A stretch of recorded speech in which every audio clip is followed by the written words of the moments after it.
कैसे हैं आप लोग। So I welcome you all to 2 November का एनालिसिस।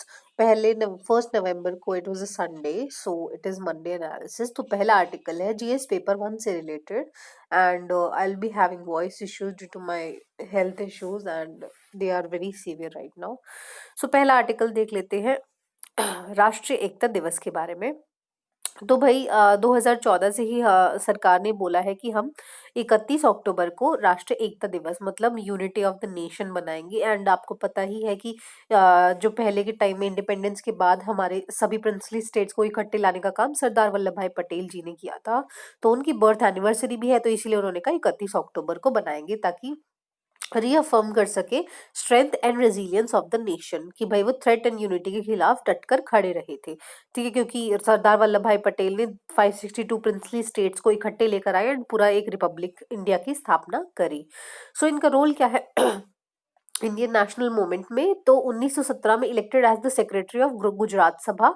ठीक है, जो गुजरात विंग था आईएनसी का, उसके सेक्रेटरी बने सबसे पहले। 1918 में इन्होंने नो टैक्स कैंपेन लेकर आए, क्योंकि उस टाइम पे वहां पे ऑलरेडी फ्लड्स थे एंड वो ब्रिटिश सरकार टैक्स मांगे जा रही थी। तो उन्होंने कहा नहीं, हम कोई टैक्स नहीं देंगे। उसके बाद नॉन कॉपरेशन मूवमेंट, ठीक है, लॉन्च्ड बाय गांधी जी, उसमें भी उन्होंने बढ़ चढ़कर पार्ट लिया 1928 में। ठीक है, when the land of the farmers were seize they refuse to pay extra tax. ठीक है, एक्स्ट्रा टैक्स देने से मना कर दिया, तो उनका फार्म्स ही ले लिया गया। तो Patel help farmers bye striking a deal between government and farmers representatives. 1930 में सॉल्ट सत्याग्रह के कारण इनको भी जेल की सजा काटनी पड़ी। एंड जो फेमस सेशन है कराची सेशन 1931 का, उसमें ये प्रेसिडेंट बने आईएनसी के। तो मतलब प्रेसिडेंसी रोटेट होती रहती थी ना, तो उस टाइम पे ये प्रेसिडेंट थे। ठीक है, तो पटेल वाज आल्सो कंपेल्ड मतलब कोअर्शन का मतलब फोर्स का यूज करने के लिए, क्योंकि ऑपरेशन पोलो लॉन्च किया गया था इंटीग्रेट करने के लिए हैदराबाद को, क्योंकि वहां के निजाम नहीं मान रहे थे कि हम इंटीग्रेट होंगे इंडिया में। ठीक है, सो इसीलिए देन दिस वाज ऑपरेशन पोलो के बारे में। And who gave him the title Sardar? Women of Bardoli, जो बरदोली सत्याग्रह था। ठीक है, उसके बाद उनको टाइटल मिला था सरदार का। एंड वर्ल्ड टॉलेस्ट स्टैचू है जो world Statue of Unity 182 metre का है, वो गुजरात में ही है इनके।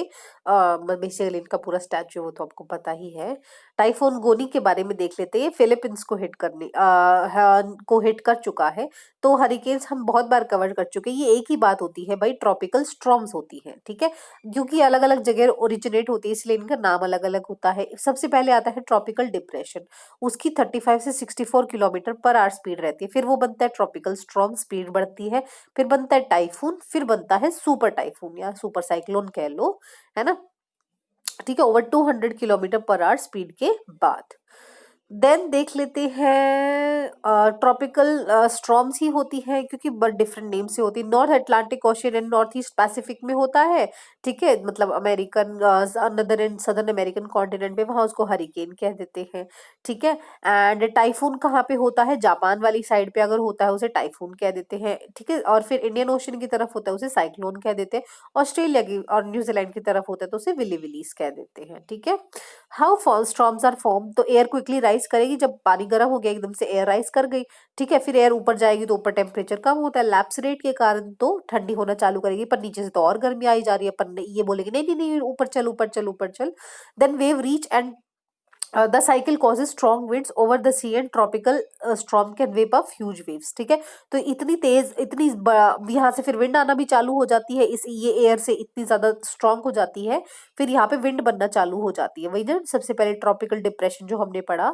एंड फिर ये ह्यूज वेव्स को, बड़ी बड़ी वेव्स को उठाना चालू कर देती है। एंड जब ये waves reach land they can flood even large areas. ठीक है, and lot of damage cause कर सकती है। What are different parts of cyclone structure? तो ये देख लेते हैं पहले।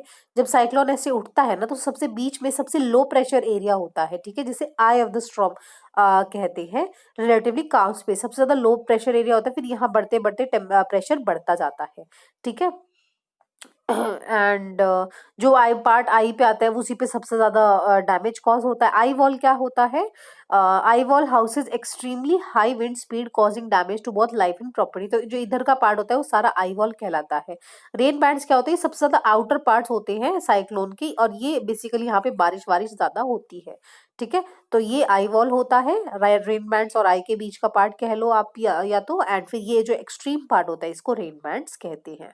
ठीक है, देन देखते हैं एमबीबीएस एडमिशंस रेगुलेशन। ठीक है, मिनिमम रिक्वायरमेंट्स क्या है? तो अभी जो एमसीआई था उसमें करप्शन के चार्जेस लग के उसको डिसॉल्व करके एनएमसी बनाया था, नेशनल मेडिकल कमीशन। ठीक है, तब उन्होंने मतलब एमबीबीएस बेसिकली ये डॉक्टर बनने के लिए ही एग्जाम होता है। ठीक है, बेसिकली कोर्स होता है, एग्जाम तो उसके लिए नीट होता है। So national medical commission basically ने नोटिफाई किया है कि जो अभी जो ऑल न्यू कॉलेजेस बन रहे हैं या एस्टैब्लिश मेडिकल कॉलेजेस जो अपनी सीट बढ़ाना चाहते हैं उनके लिए भाई हम एक स्टैंडर्ड्स लेके आए हैं। ठीक है, तो सबसे पहले तो quantum of land required for setting up medical college, पहले था कि भाई इतने इतने आपको लैंड चाहिए सेटअप करने के लिए, वो उन्होंने हटा दिया है। ठीक है, उन्होंने बोला कि नहीं भाई आप एक स्किल लेबोरेटरी बनाओ। ठीक है, ताकि जो स्टूडेंट्स को आप ट्रेन कर सको बेसिकली उस लैब में, जैसे स्कूल में लैब होती है उस तरीके से एक मेडिकल एजुकेशन यूनिट बनाओ जहाँ पे टीचर्स को आप ट्रेन करोगे इन एजुकेशनल पीडागोगी। ठीक है, पढ़ाने के क्या तरीके आप यूज कर सकते हो। स्टूडेंट काउंसलिंग सर्विसेज के लिए बेसिकली एक यूनिट एस्टैब्लिश करो, क्योंकि बच्चों में ऑब्वियसली जो मेंटल हेल्थ इश्यूज आ रहे हैं उसके कारण।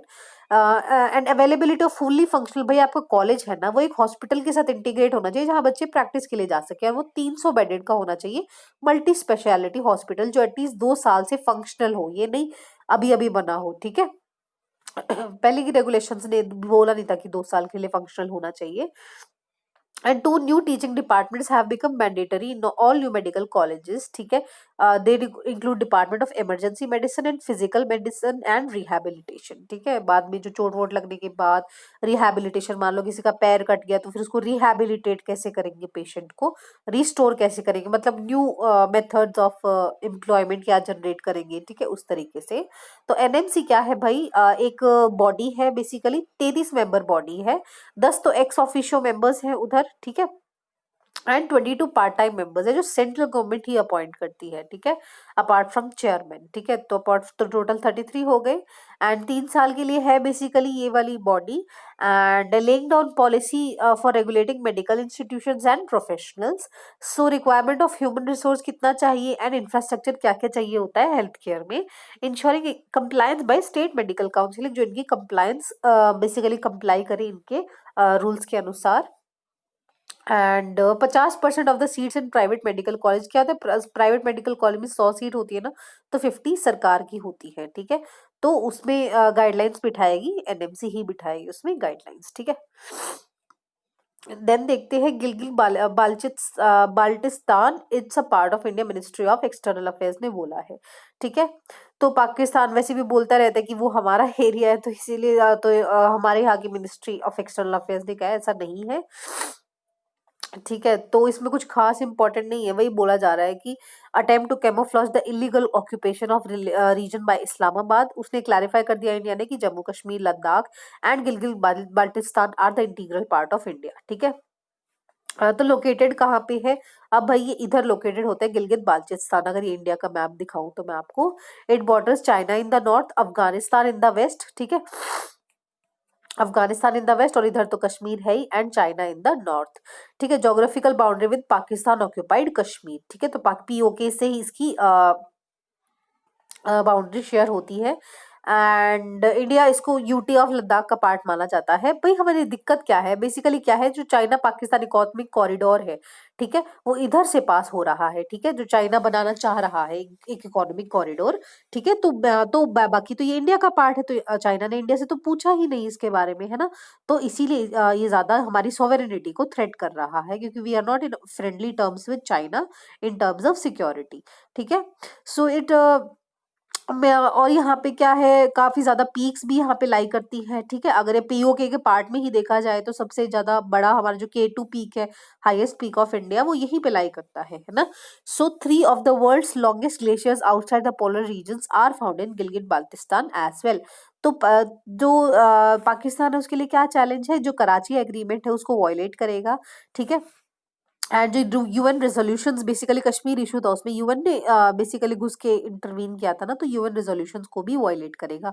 और एफएटीएफ की तो ग्रे लिस्ट में है ही पाकिस्तान, ठीक है, तो थोड़ा वहां पे भी दबाव बनाने की कोशिश करेगा, ठीक है। Any such move would be violative of 1963 पाक चाइना बाउंड्री एग्रीमेंट, ठीक है, that calls for sovereign authority to reopen negotiations with China after settlement of Kashmir dispute between Pakistan and India, कि भाई पहले कश्मीर डिस्प्यूट को देखो फिर हम आपसे नेगोशिएशन करेंगे। एंड 1972 का शिमला एग्रीमेंट था, वो तो इंडिया पाकिस्तान के बीच में हुआ था, उसमें भी बोला गया था यूनिलेटरली कोई भी नहीं अपनी बढ़ा सकता, ये नहीं कि मैं कल को बैठ जाऊं सर क्रीक लाइन पे जाके कि नहीं ये तो मेरी है, ठीक है, तो यूनिलेटरली आप नहीं कर सकते, शिमला एग्रीमेंट में साफ साफ बोला था, तो ये चैलेंजेस होंगे पाकिस्तान के लिए, ठीक है। देन देख लेते हैं what is bulk drug park, ठीक है, और हिमाचल प्रदेश को क्यों चाहिए, ठीक है। तो हिमाचल प्रदेश में बेसिकली बल्क ड्रग पार्क के बारे में हम पहले देखते हैं। तो ये वो हेरोइन वगैरह वाली ड्रग नहीं है, ठीक है। जैसे कि हमने देखा था कि क्या सीन हुआ था लॉकडाउन में, तो जो हम एक्टिव फार्मास्यूटिकल इंग्रेडिएंट्स है ना, हम ये मेजरली हम वैसे तो हमारे यहाँ पे फार्मा हब काफी बेहतर है, बट हम ज्यादा वो करते हैं, इंपोर्ट करते हैं चाइना से। एंड कोविड रिलेटेड थिंग में हमारा ये चैलेंज आया कि भाई अब ये हो सकता है कि चाइना इसकी सप्लाई चेन को कट कर सकता है ना, ताकि वो हमें बेसिकली तरसा सके मेडिसिन के लिए। सो एक्टिव फार्मास्यूटिकल इंग्रेडिएंट्स क्या होते हैं, कोई भी एक मेडिसिन होता है ना, उसमें एपीआई होता है प्लस एक्सीपिएंट होता है, ठीक है। आप दवाई के पर्चे को पलट के देखो, उसमें लिखा होता है। तो एक्टिव फार्मास्यूटिकल इंग्रेडिएंट क्या होता है, मेन चीज होती है, मेन सॉल्ट होता है जो दवाई का एक्ट करता है। एक्सीपिएंट क्या होता है, जो इस सॉल्ट को डाइजेस्ट करने में मदद करता है, ठीक है, मोटा मोटा ये समझ लो। तो क्या बल्क ड्रग पार्क्स क्या है, अब सेंट्रल गवर्नमेंट क्या है कि आत्मनिर्भर भारत के तहत कि भाई हम सेल्फ सफिशिएंट हो ड्रग प्रोडक्शन में, तो ये एक बल्क ड्रग पार्क स्थापना कर रही है। 3 ऐसे पार्क बनाएंगे अक्रॉस द कंट्री, तो एक हिमाचल प्रदेश में बनाने की बात कर रहे हैं। सो bulk drug park also called active pharmaceutical ingredient, जो बल्क ड्रग है उसको बोला जाता है। ये की इंग्रेडिएंट है, मैंने कि जैसे आपको बताया, जो भी थेरेप्यूटिक इफेक्ट देती है, मतलब दर्द हो रहा है तो दर्द कम कर देगी, है ना। जैसे कि पैरासिटामोल है, फीवर वगैरह को कम करने के लिए मदद करती है, तो उसमें एक एक्टिव फार्मास्यूटिकल इंग्रेडिएंट होता है और एक एक्सीपिएंट होता है। तो प्रिपेयर कैसे होता है, रॉ मटेरियल क्या होता है, एपीआई, ठीक है। बेसिकली प्राइमरी केमिकल और बेसिक रॉ मटेरियल रिएक्शन होते हैं, फिर एपीआई बनता है। एंड उसके बीच में chemical compounds form during intermediate stage, जो बीच में बनता है, इसको यहाँ से बनने में जो बीच में कोई बाय प्रोडक्ट बनता है, जो भी रिएक्शन होता है, उसे ड्रग इंटरमीडिएरीज कहा जाता है। ये इतना इंपॉर्टेंट नहीं है। तो इंडिया क्यों प्रमोट कर रहा है बल्क ड्रग पार्क्स, ठीक है, क्योंकि हम one of the largest pharmaceutical industries हैं इन द वर्ल्ड में, ठीक है, and third largest by volume, ठीक है, वन ऑफ द है तो थर्ड लार्जेस्ट है to be exact. But this industries is depend, क्योंकि हम जो एपीआई है एंड या फिर डीआई हो गए, हम प्रमोट इंपोर्ट करते हैं, ठीक है, और डिस्ट्रप्शन आ गई तो हमारी फार्मास्यूटिकल इंडस्ट्रीज कहीं की नहीं रहेंगी, है ना। एंड रिपीटेड सेटबैक्स इनको कोविड-19 के टाइम पे भी हुए थे, एंड बॉर्डर कॉन्फ्लिक्ट ऐसे ही चलता रहा, तो ये सिचुएशन और बदतर ही होगी ही। इंडिया क्या कर रहा है, इंडिया बोल रहे सेल्फ रिलायंस करेंगे, हम अपने खुद के ड्रग पार्क्स बनाएंगे, ठीक है। बेसिकली क्या होएगा, कॉन्टिन्यूस लैंड एरिया बनाएंगे, ठीक है। वहां पे इंफ्रास्ट्रक्चर फैसिलिटीज भी कॉमन होएगी ताकि वहां पे बनाया जा सके, और कॉमन वेस्ट मैनेजमेंट भी होगा वहीं पे भी। कोई केमिकल रिलेटेड ये नहीं कि हिमाचल से फिर तुम्हें हरियाणा आना पड़ेगा उसको डिस्पोज ऑफ करने के लिए। इससे क्या होगा, manufacturing cost of bulk drugs कम होगी, कॉम्पिटिटिवनेस बढ़ेगी, and domestic bulk drug industry ज्यादा बेहतर होगी हमारी। क्या होगा इस स्कीम के द्वारा, 3 सिलेक्टेड पार्क्स होंगे कंट्री में, किसी भी स्टेट में, ठीक है। तो हर एक स्टेट बेसिकली वॉलंटियर कर सकती है, आप हमारे यहाँ बना सकते हैं, ठीक है। One time grant in aid दिया जाएगा, पैसा दिया जाएगा फॉर क्रिएटिंग कॉमन इंफ्रास्ट्रक्चर, भाई बिल्डिंग बना लो, हम तुमको पैसा दे देंगे। Grant in aid will be 70% of the cost of common facilities, ठीक है। मान लो इसमें 100 रुपए का खर्चा आया तो 70 आपको सरकार देगी, ठीक है, ग्रांट इन एड देगी। बट हिमाचल प्रदेश में 90 रुपए सरकार देगी, ठीक है, क्योंकि ऑब्वियसली वहां पे यूटी का थोड़ा ऊपर का हिली एरियाज है ना, तो थोड़ा जेनरस हो जाते हैं। सेंटर विल प्रोवाइड मैक्सिमम या तो 70% ये लगा लो, विच एवर इज ग्रेटर, तो 1000 करोड़ पर पार्क दिया जाएगा। State can propose only one site, ठीक है, एंड उसका area not less than 1000 acres होना चाहिए कम से कम, मतलब लगातार होना चाहिए 1000 एकर्स, एंड हिली स्टेट में 700 एकड़ के आसपास होना चाहिए। So this was it for bulk drugs. तो file FIR for cyber crimes. तो क्या है कि एक लैक्यूना हो रहा है कि भाई साइबर क्राइम्स तो रिपोर्ट हो रहे हैं पर एफआईआर ही नहीं दर्ज हो रही उसके बेसिस पे, तो वो इन्वेस्टिगेट कहाँ से होंगे। तो यही बोला कि रजिस्टर करो एफआईआर, जो भी national cyber crime reporting portal है ना, ये वाला cybercrime.gov.in, वहां पे अगर कोई कंप्लेंट दर्ज करा रहा है फिर उसको आपको कन्वर्ट करना पड़ेगा एफआईआर में, तभी तो इन्वेस्टिगेशन होगी, वरना रिपोर्ट करते रहने से तो कोई फायदा नहीं होगा। सो 2.5% of the total complaint he convert हो पा रही है एफआईआर में। ठीक है, and number of registered cyber crime cases बढ़ते जा रहे हैं। 63.5% बढ़े हैं 2019 में। ठीक है, तो basically group of cyber crime volunteers को इनवाइट कर रही है होम मिनिस्ट्री कि भाई आओ आप अनलॉफुल कंटेंट को फ्लैग करने में मदद करो। गुड समैरिटन्स को भी इनवाइट किया है कि आप साइबर क्राइम वॉलंटियर्स बनो ना, आपको जहां भी दिखता है इलीगल है, अनलॉफुल कंटेंट है, जैसे कि डिस्टर्ब कर रहा है पब्लिक ऑर्डर को, कम्युनल हार्मनी को, चाइल्ड सेक्स अब्यूज मटेरियल है, तो उसको आप फ्लैग करने में मदद करो। ठीक है, अदर स्टेप्स क्या है ये हम पहले भी पढ़ चुके हैं साइबर क्राइम का, जब एक बार और एडिटोरियल आया था कि भाई एस्टैब्लिश करेंगे, एस्टैब्लिश सॉरी हो चुका है Indian cyber crime coordination centre I4C, मतलब Indian cyber crime coordination centre, ये 4C है ना, ताकि वो हैंडल कर सके रिलेटेड इश्यूज को इन अ कोऑर्डिनेटेड मैनर। उसके लिए national critical information infrastructure protection centre बनाया गया है। ठीक है, ये दोनों सेंटर ही है for protection of critical information. ठीक है, ये सिर्फ क्रिटिकल इंफॉर्मेशन के लिए, ये नॉर्मल या फिर हर तरीके की इश्यूज के लिए है। ठीक है, एंड रिपोर्ट करना है cyber security incidents to CERT dash in. ठीक है, all organisation providing digital services. ठीक है, जो भी डिजिटल सर्विसेज प्रोवाइड कर रहे हैं, अमेजन हो गया, ठीक है, इस तरीके की आप CERT पे जाके अपना रिपोर्ट करोगे। फिर साइबर स्वच्छता केंद्र है, जैसे हमारा स्वच्छ भारत अभियान है, मतलब botnet cleaning and malware analysis centre. Malware वगैरह ये क्या होते हैं, वायरस के बड़े भाई होते हैं। ठीक है, तो इनको क्लीन करने के लिए साइबर स्वच्छता केंद्र। एंड क्राइसिस मैनेजमेंट प्लान, जिससे वो स्टैंडर्ड ऑपरेटिंग प्रोसीजर्स बनाएंगे कि भाई इस तरीके का अगर इंसिडेंट होगा तो हम कैसे अप्रोच करेंगे for countering cyber attacks and cyber terrorism. ठीक है, देन आर्मी एविएशन कॉर्प्स के बारे में है भाई, उन्होंने 1 नवंबर को अपना दिन सेलिब्रेट किया है। यंगेस्ट कॉर्प्स, और it is the youngest corps of Indian Army. ठीक है, सेपरेट फॉर्म्ड हुआ था in 1986। Now draw its officer from all mens of the army including significant number from artillery. ठीक है, मेन रोल्स क्या है भाई, चॉपर्स चलाते हैं। ठीक है, AAC choppers are reconnaissance observation casualty evacuation, जहाँ पे कैजुअलिटी हो रही है एसेंशियल लोड ड्रॉप्स करवाते हैं, कॉम्बैट सर्च में भी मदद करते हैं, रेस्क्यू मिशन भी कराते हैं।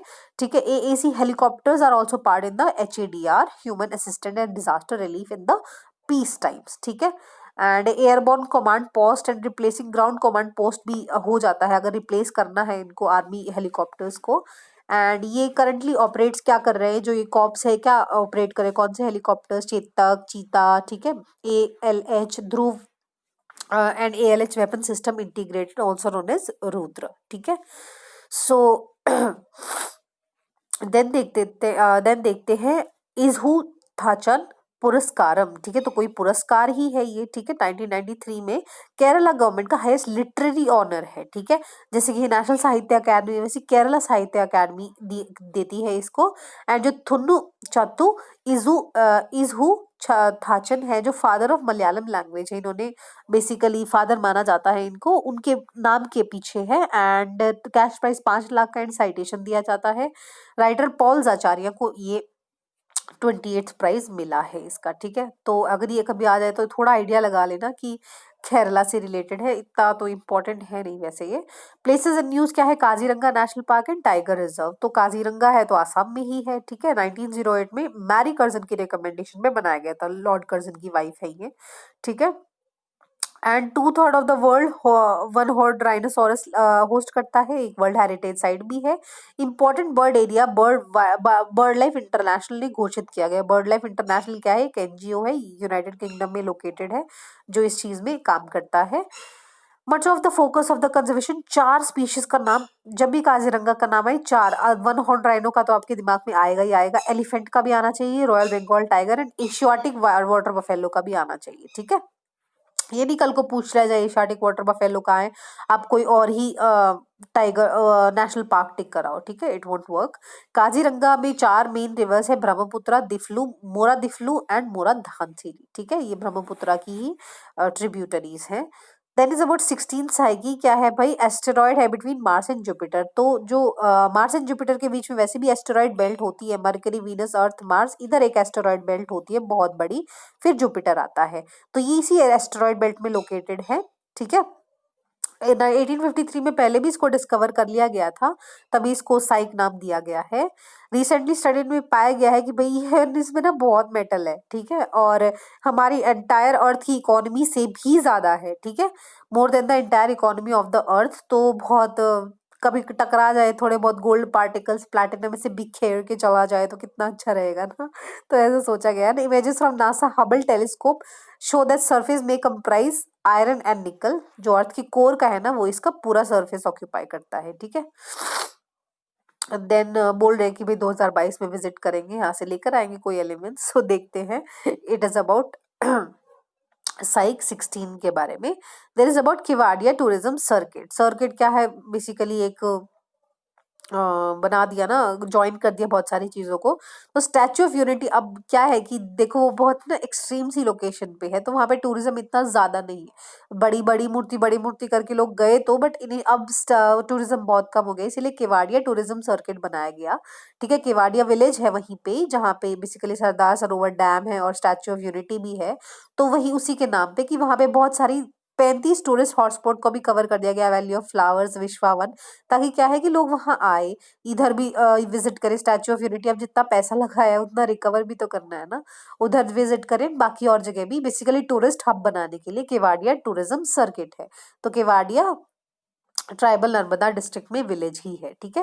वेब ऑफ समिट देख लेते हैं। Web of summit global virtual summit है, ऑनलाइन होगा, ऑफ ओवरसीज सिटीजन्स, मतलब सिटीजन्स तो नहीं, इंडियन रिसर्चर्स एंड एकेडमिशियंस, ठीक है। एंड डेलिब्रेशन ऑन द 3 अक्टूबर, ठीक है, एंड 31 अक्टूबर को खत्म हुई, ठीक है। के एरिया क्या क्या डिस्कस हुआ, quantum technologies, artificial intelligence, machine learning, basically एक सबमिट है नॉर्मल सी, ये पेपर में आने के चांसेस बहुत कम है, ठीक है। मानसर लेक प्रोजेक्ट, तो ये Mansar lake development plan in Jammu and Kashmir was inaugurated recently, ठीक है। Is aim to attract almost 20 lakh tourist every year, ठीक है। जैसे वूलर लेक है, ठीक है, मानसर लेक भी है, आप देख सकते हैं इधर सोमोरीरी लेक है, ठीक है। ये पैंगोंग पैंगोंग, यहाँ पे सोमोरीरी लेक के पास पैंगोंग सो भी है, ठीक है। पोंग डैम है इधर, चंदर ताल है इधर, सुरिनर मानसर, ये इसी की बात कर रहे हैं, ठीक है। एंड वुलर लेक तो है ही है, ठीक है। तो दी रामसर कन्वेंशन में भी इनको डेजिग्नेट किया गया है, ठीक है। तो इनको कंजर्व करने की ज्यादा जरूरत है, ठीक है। So this was it for today's discussion. I hope you like it. I'm really trying very hard to be regular, but my health is not promoting. So please do adjust with me sometimes. And अगर आपको दूसरे जो articles रह गए 30 and 31 के, आप एक बार go through कर लो। आपको कोई भी डाउट है ना, प्लीज खुल के कमेंट करो, मैं बना दूंगी सेपरेट वीडियो में, ठीक है। So thank you so much for cooperating with me every time, but I hope I will not disappoint you again, and thank you so much for watching.